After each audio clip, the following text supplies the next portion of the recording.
उन्होंने ये ऐलान किया है कि हम एक इमरान खान रिहाई फोर्स बनाने जा रहे हैं। पहले हम स्टेट मूवमेंट की तैयारी करेंगे, फिर लड़ाई करेंगे। एक रिहाई फोर्स बनाने जा रहे हैं कि जो कोई शख्स एक जेल में कैद हो और वो सज़ा याफ्ता कैदी हो, उसके ऊपर इल्ज़ामात साबित हो चुके हों और किसी भी ज़ाब्ते के हट कर क्या ऐसे मुमकिन है कि उस शख्स को ज़ोर ज़बरदस्ती या के लोगों के साथ आकर एक हल्ला बोल कर और एक आइनी मंच पर बैठ कर, ये सीएम है, ये जनाब जो है वो वज़ीर आला हैं खैबर पख्तूनख्वा के।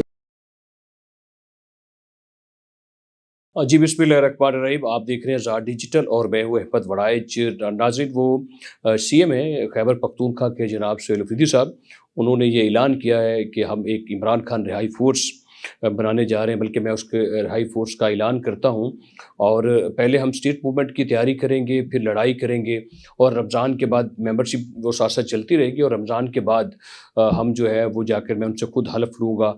ये बातें की हैं सोहेल अफरीदी साहब ने। आप मुझे बताइए कि क्या कोई साहिब शऊर शख्स या थोड़ी-सी जो अकल रखता हो, थोड़ी-सी फ़हम रखता हो, या उसका कुछ सियासी माइंड हो, या कोई थोड़ा-सा वो पॉलिटिकल चीज़ें समझता हो, तो क्या वो ऐसी बात करेगा कि हम एक रिहाई फ़ोर्स बनाने जा रहे हैं कि जो कोई शख्स एक जेल में कैद हो और वो सज़ा याफ़्ता कैदी हो, उसके ऊपर इल्ज़ामात साबित हो चुके हों और उसकी रिहाई के लिए बाहर जाकर मावराए अदालत या मावराए कानून, आइन और किसी भी ज़ाब्ते के हट कर क्या ऐसे मुमकिन है कि उस शख्स को ज़ोर ज़बरदस्ती या के लोगों के साथ आकर एक हल्ला बोलकर और लोगों को साथ मिलाकर एक जमघटे की सूरत में क्या उसकी रिहाई मुमकिन हो सकती है? तो क्या जेलों में सारे पड़े जो कैदी हैं, ये सवाल जन्म नहीं लेगा? फिर अदालतें ख़त्म हो जाएँगी और फिर वकील कुछ भी नहीं करेंगे, कोई केस नहीं लड़ेगा और चुप करके जो कैदी होगा वो अपने लोगों को बुलाएगा, 2-4 हज़ार लोग आ जाएँ और वहाँ से आके उसको एक रिहाई करवा कर चले जाएँ। और ये कोई आम बंदा ये बात नहीं कर रहा। अगर कोई आम शख्स बात करता, उसकी भी समझ में नहीं आती ये बात कि कोई आम शख्स भी ऐसी बात करे, कोई रीच और ऐसी बात करेगा भी नहीं।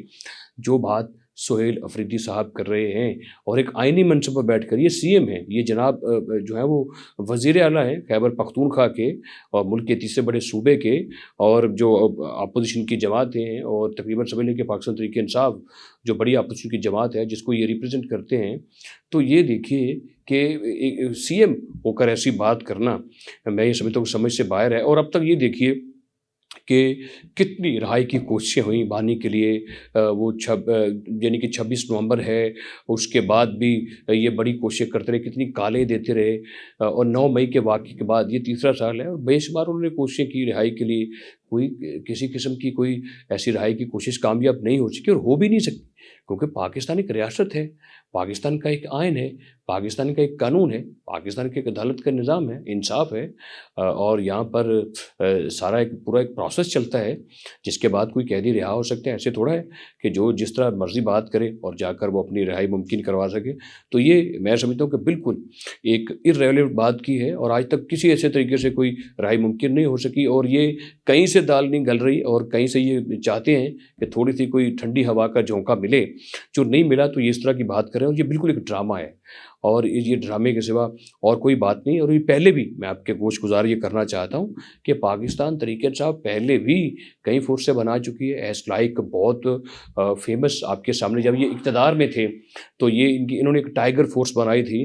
तो टाइगर फोर्स हत्ता कि ये खुद इक़्तिदार में थे, बानी पीटे वज़ीर-ए-आज़म थे, पंजाब में भी इनकी हुकूमत थी और खैबर में भी इनकी हुकूमत थी। टाइगर फोर्स बना दी और टाइगर फोर्स को क्या ज़िम्मेदारियाँ दी कि ये इंतज़ामी मामलात को देखेगी, कैसे जाकर ये कोरोना को डील करेगी। अब वो कोरोना को डील कर रहे थे। ये महंगाई को कम करवाने के लिए कोशिश करेंगे, ये इंक्रोचमेंट में काम करेंगे।